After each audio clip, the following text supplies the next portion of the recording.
มากๆเหมือนหนูโดนรวบอ่ะหนูไม่ได้โดนรวบนะคือไปขอความรู้เขาเพราะว่าเดี๋ยวเราต้องถ่ายซีรีส์ที่เกี่ยวกับเรื่องของการเป็นตำรวจเป็นหน่วยสืบสวนอะไรเงี้ยค่ะก็จะต้องมีการแบบทำการบ้านค่อนข้างเยอะก็เลยอยากได้แบบครูที่เก่งมากๆมาสอนเราเพราะว่าเรามีเวลาในการที่จะเวิร์กช็อปค่อนข้างไม่เยอะก็เลยอาจจะต้องแบบรวบรัดเลยก็คือใช้เขาเรียกว่าเรียนรู้จากคนที่เก่งมากๆไปเลยก็คือในใจเรื่องสารวัตรแจ๊สค่ะ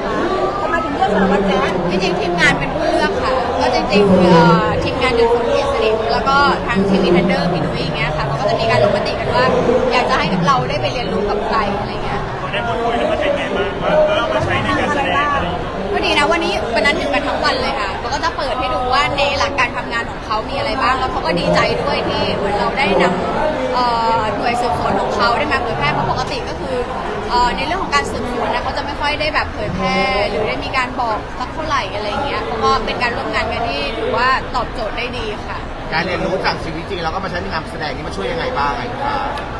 ช่วยได้มากค่ะเพราะว่าจริงๆการทำงานในแต่ละสายและอาชีพซึ่งเราก็มาจากการเป็นศิลปินอะไรเงี้ยแล้วก็งานที่เป็นตำรวจเป็นข้าราชการซึ่งเราก็ไม่ได้รู้หลัก1 2 3 4 5ในการทำงานของเขาแล้วซึ่งเรื่องนี้เราสวมบทบาทเป็นสารวัตรด้วยก็เลยต้องเรียนรู้ว่า1ในการเดินบุคลิกการเดินก็ต่างแล้วจากปกตินางงามเดินแบบนี้เวลาตำรวจเขาเดินเขามีอะไรยังไงวิธีการสังเกตคนแล้วก็หลายๆเรื่องในการกระบวนการวิธีการคิดการทำงานอะไรเงี้ยค่ะก็เอามาใช้ในชีวิตประจำวันได้ด้วยเหมือนมันห่างไกลจากตัวจริงหรอกมากเลยเนาะจริงๆก็ไม่มากเท่าไหร่หนูเป็นคนชอบสังเกตคนอยู่แล้วแต่เราก็เป็นคนสังเกตที่ไม่ได้แบบกระตุกกระตากแต่คนชอบเก็บรายละเอียดคนแบบนิ่งๆอยู่แล้วก็ถือว่าเอามาใช้ได้ในตัวสารวัตรตัวนี้ยังไม่ได้เป็นตัวขั้นตัวแอคชั่นอะไรขนาดนั้นนะเราแบบเป็นสายไหนเรื่องนี้บู๊เต็มที่ค่ะใช่ก็ถือว่าเป็นอีกหนึ่งบทบาทคาแรคเตอร์ที่เพิ่มความสามารถของเราลงไปในนั้นอีกหนึ่งอย่างที่คนอาจจะยังไม่เคยเห็นมาก่อนว่าจะได้เห็นความรู้แบบเท่ๆน่าจะได้เห็นบ้างแล้วใช่ค่ะเพราะปกติคือเล่นแต่เป็นคนจนเป็นคนน่าสงสารเป็นอะไรอย่างเงี้ยเป็นคนแบบไม่สู้คนบ้างในเรื่องนี้เราก็จะได้เห็นอีกหนึ่งบทบาทคาแรคเตอร์ที่หนูว่าไม่มีความเท่ในตัวละครเลยแต่เราสายได้นะมีฟ้าแบบมีฟ้าปังๆทั้งนั้นเลยแต่ละอย่างคือมันบทบาทแตกต่างท้าทายหมดเลยก็ถือว่าเป็นอะไรที่ชาเลนจ์เราจริงๆมันก็ทำให้หนูเติบโตขึ้นในเส้นทางที่เราแบบเราวาดหวังไว้อยากจะได้เป็นนางงามเราก็ได้ตำแหน่งแล้วอยากจะได้เป็นนักร้องแล้วก็มีซิงเกิลหรือว่าเราอยากจะเป็นนักแสดงเราก็ได้เล่นทั้งภาพยนตร์ซีรีส์รวมถึงละครอะไรเงี้ยก็ถือว่ามันก็ของที่เหลือก็อยู่ที่ว่าเราจะพัฒนาตัวเองไปยังไงให้ต่อยอดกับสิ่งที่เราได้โอกาสมาให้ไปได้ไกลที่สุดอะไรเงี้ยก็ทำเต็มที่สู้เต็มที่นักร้องกับแสดงอันไหนมากกว่ากันถ้าตอนนี้แล้วเวลานี้ตอนนี้มันเหมือนไปทางนักแสดงซะมากกว่าด้วยโอกาสที่ผู้ใหญ่เขามอบมาให้ในแต่ละค่ายแต่ละช่องที่ยื่นมาอะไรเงี้ยค่ะส่วนตัวหนูเองหนูก็อยากปลุกตัวเองในด้านการแสดงด้วยเพราะมันก็ต่อยอดในด้านของพรีเซนเตอร์หรืองานต่างๆที่ตามมาได้ดีด้วยค่ะมันทำให้เป้าหมายเราโตขึ้นด้วยไหมเพราะว่าฟ้าทำแต่ละอย่างที่แบบมันอัพเลเวลขึ้นเรื่อยก็โตขึ้นนะคะรู้สึกว่าตัวเองก็โตขึ้นในทุกๆวันต้องถึงแม้บางครั้งอยากเป็นเด็กแต่ก็เราก็ต้องโตขึ้นเพราะว่าเหมือนมันก็เป็นเขาเรียกว่าอีกก้าวหนึ่งที่ทำให้เราแบบปีหน้าก็จะ30แล้วอ่ะก็ถือว่าเริ่มไปในทิศทางที่ต้องเป็นทางการมากขึ้นหรือทำอะไรก็ไปให้สุดติดเล่นที่น้อยลงหรือว่าจะติดเล่นเราก็คงต้องเล่นดูบางโอกาสเท่าที่เราจะทำได้อะไรเงี้ยมีเวลาพักผ่อนและดูแลตัวเองใช่ไหมเราเพราะงานแบบทุกวันเลยอ่ะก็พอมีบ้างมีบ้างอยู่ใช่เราก็ต้องดูแลตัวเองเหมือนแบบว่าในส่วนที่ทำได้อย่างเช่นเราไม่มีเวลาเข้าคลินิกเราก็ต้องดูแลตัวเองทำสปาเองในบ้านอะไรเงี้ยไม่มีเวลาไม่ค่อยได้ออกกำลังกายแล้วก็เลือกทานอาหารที่มันค่อนข้างคลีนอย่างเช่น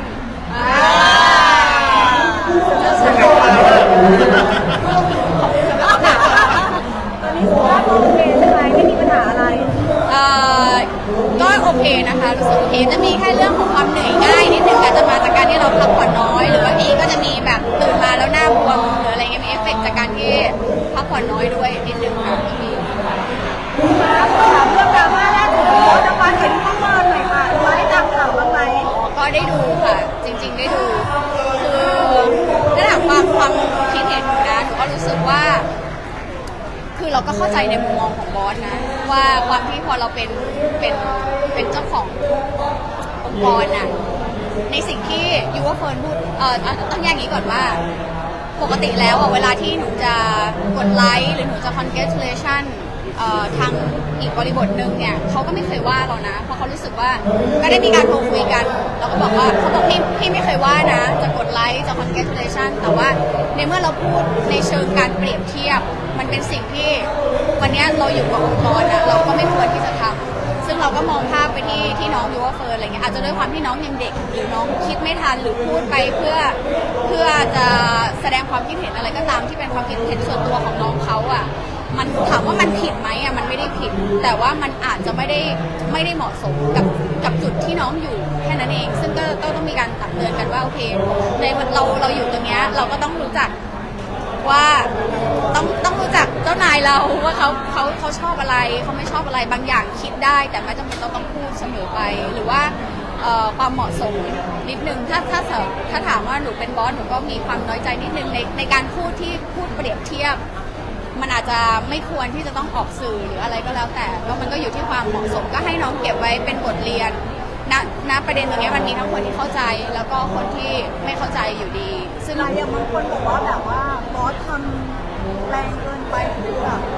กดอะไรอย่างเงี้ยแล้วก็ส่งไปดูอินเตอร์เลยอะไรอย่างเงี้ยค่ะอันนี้หนูก็ไม่ทราบเหมือนกันว่าข้างในเขามีกระบวนการตัดสินใจอะไรยังไงบ้างแต่เท่าที่ทราบก็คือในแต่ละเรื่องเนี่ยจะไม่ได้มีบอสแค่คนเดียวก็รู้สึกว่าเหมือนในองค์กรเขาก็จะนอยกันหมดรวมๆหลายๆท่านอะไรอย่างเงี้ยค่ะกับสิ่งที่น้องพูดออกไปใช่เราก็ณตรงนี้ก็คงแบบช่วยอะไรน้องไม่ได้จริงๆใช่แล้วมาจากการตัดสินใจของผู้ใหญ่ในองค์กรใช่องค์กรคนเดียวใช่ก็พอเข้าตลาดหุ้นก็คือรู้สึกว่าองค์กรเราจะมีผู้ใหญ่หลากหลายท่านเข้ามาที่จะมีการตัดสินใจในแต่ละอย่างที่จะเป็นการประกาศว่าอันนี้นู่นนี่นั่นอะไรเงี้ยซึ่งตัวหนูเองก็จะไม่ได้ทราบเข้าไปลึกถึงตรงนั้นอะไรเงี้ยแต่ก็แอบตกใจอยู่เหมือนกันที่ถามความเห็นส่วนตัวเรามองว่าแบบบางทีมันอึดอัดไหมคะบางทีเราก็เป็นเรื่องแบบอีเวนต์นึงอยากจะพูดถึงอยากจะแสดงความยินดีด้วยอะไรอย่างเงี้ยคือจริงๆหนูว่าการแสดงความยินดีการพูดถึงหรืออะไรเงี้ยพูดได้เลยเพราะตัวหนูเองอ่ะเวลาเราไลฟ์เราอะไรเงี้ยก็มีคนถามหนูก็พูดนะอย่างมีคนพูดถึงพิมพ์อะไรพิมพ์ชื่อนางงามอีกเวทีนึงขึ้นมาหนูก็พูดถึงหนูก็ชื่นชมเพราะหนูรู้สึกว่ามันไม่ได้ผิดแต่ว่าแค่เราไม่เปรียบเทียบกันเราไม่เปรียบเทียบว่าอันไหนดีกว่าอันไหนเด่นกว่าอันไหนด้อยกว่าเราจะไม่พูดแบบนั้นเพราะเรารู้สึกว่าทุกเวทีมันดีเหมือนกันดีไปในทิศทางคนละแบบไม่งั้นมันจะไม่เติบโตมาได้ถึงขนาดนี้อ่ะเราก็มองว่าเราก็ควรจะรู้ว่าเราจะต้อง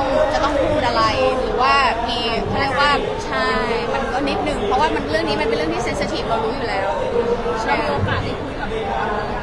ก็คุยเขาก็โทรมาน้อยโทรมาแบบว่าที่ฟิลน้อยใจของเขาอะแหละว่าพี่ไม่เข้าใจว่าทำไมน้องถึงแบบต้องเปรียบเทียบอะไรเงี้ยซึ่งเราก็แบบว่าหนูได้ดูคลิปแล้วอะไรเงี้ยค่ะเขาก็บอกว่าปกติก็คือเวลาที่เราจะแสดงความคิดเห็นอะไรพี่ไม่เคยว่านะแต่ว่าอย่าเปรียบเทียบเพราะมันเป็นสิ่งที่ตัวเขาเองอะคือเขาก็ต่อสู้ด้วยองค์กรของเขามาตัวคนเดียวแต่ไหนแต่ไรแล้วว่าวันหนึ่งมีคนแบบแล้วเป็นเด็กในองค์กรด้วยที่มาเปรียบเทียบข้อเด่นข้อด้อยหรือว่าเห็นอะไรอย่างเงี้ยเขาก็เลยนั่นแหละรู้สึกแบบนั้นแต่ว่าไม่ถึงขั้นแบบรู้จักกันไม่ได้เป็นเพื่อนตีเป็นอ๋อไม่เขาไม่เคยห้ามไม่ใช่แค่กับตัวหนูนะถ้าสังเกตดีๆก็คือในองค์กรเนี่ยมีคนน้องคนนั้นรู้จักคนนี้น้องคนนั้นส่งอะไรอย่างเงี้ยก็เป็นเรื่องปกติก็ไม่ได้มีการห้ามมาแต่ไหนแต่ไรตั้งแต่หนูได้ตำแหน่งมาเพราะมีคนถามมานับครั้งไม่ถ้วนแต่เราแค่เลือกที่จะตอบในบางคำถามที่เราสามารถตอบได้แค่นั้นเองแต่ได้บอกเราไม่วิธีง้อบอสยังไงเพราะบอสก็เป็นอีกโยมหนึ่งเจอลูกน้อยก็ใจอ่อนตลอดก็คงต้องรอให้เขาใจเย็นก็สุดท้ายก็เชื่อว่าเขาไม่ใช่คนใจร้ายอะไรหรอกเพราะว่าตัวเราเองเรายังเคยทะเลาะกับเขาเลยวันนี้ก็ต้องรอเวลาให้มันดีขึ้นเชื่อว่าเวลาจะช่วยให้เขาพอเขาใจเย็นลงเดี๋ยวเขาก็จะนี่เองเพราะสุดท้ายเราเป็นลูกของเขาอยู่ในองค์กรเขาก็หนีกันไม่พ้นอยู่ดีค่ะก็เป็นกำลังใจให้น้องแบบว่าเรียนรู้ในจุดที่ตัวเองที่จะต้องอยู่อะไรอย่างเงี้ยค่ะว่าจะต้องปฏิบัติตัวยังไงและอย่างตัวอย่างที่แบบว่าคือน้องเขาโดนกดโดนพักงานกดในวิธีเปลี่ยนนะคะในซีรีส์ของเรามีกดจากซีรีส์ด้วยแล้วกดจากนั้นน่ะหนูก็ตอนเห็นก็ตกใจเหมือนกันแต่ว่าต้องบอกกี้ก่อนว่าในซีรีส์เนี่ยบทที่น้องได้เล่นก็มันไม่ได้เป็นตัวหลักอยู่แล้วค่ะเพราะฉะนั้นมันมีการเปลี่ยนแปลงได้ตลอดอยู่แล้วเพราะว่าในขณะที่เราลีดรันทรูกันก็มีการเปลี่ยนตัวละครกันตลอดอยู่แล้วอะไรอย่างเงี้ยค่ะ